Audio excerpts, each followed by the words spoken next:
अस्सलाम वालेकुम students, 9th class और 8th क्लास के लिए मुतालिया पाकिस्तान का आज मैं लेक्चर नंबर 1 स्टार्ट करने लगी हूँ।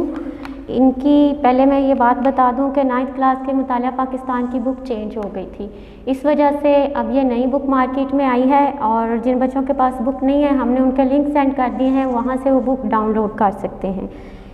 आज हम चैप्टर नंबर 1 से स्टार्ट करेंगे। पाकिस्तान की नज़रियाती असास हमारा जो टॉपिक है, बाब नंबर 1 है पाकिस्तान की नज़रियाती असास, पीरियड नंबर 1 है ये, और ये 15 अप्रैल का काम है। सबसे पहले हम नज़रिए की तारीफ़ को देखेंगे। बरसगीर में पाकिस्तान के नाम से एक आज़ाद रियासत का क़याम 20वीं सदी ईस्वी का वाक़या है और ये अहम तरीन वाक़या है।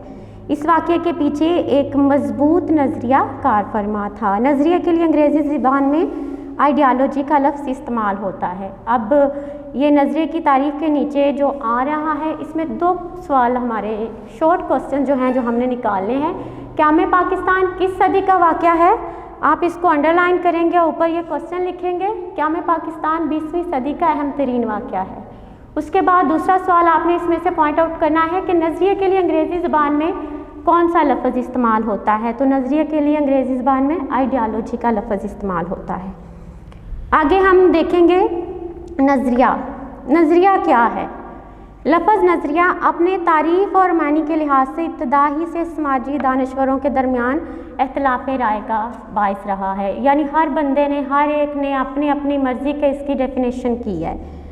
तो मुख्तलिफ़ अदवार के मुकातबे फ़िक्र और महक़क़ीन ने इसे अपने अंदाज़ में बयान किया है, यानी हर दौर में नज़रिए का जो मफ़हूम है ना वो तब्दील होता रहा है। वक्त और हालात के तकाज़ों के मुताबिक हर एक ने अपने अपने मर्ज़ी का मैंने उसको दिया है।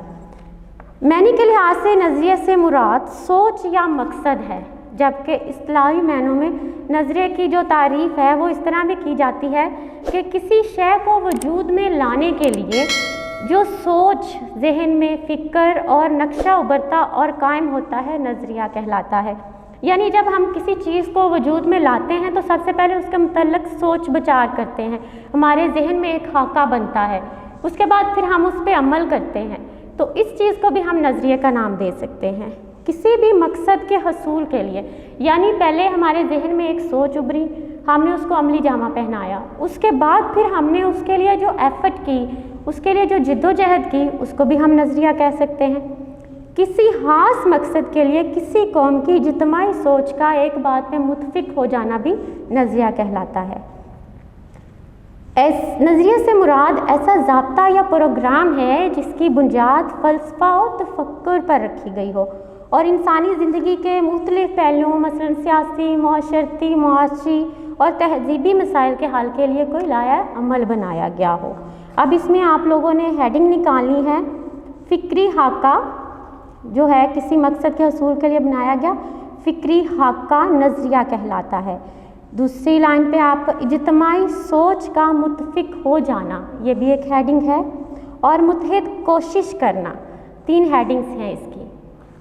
इसमें सवाल क्या लिखे जाएंगे? पहले नज़रिया क्या है, आप पढ़ चुके हैं, आप इजीली इसका जवाब ढूंढ सकते हैं।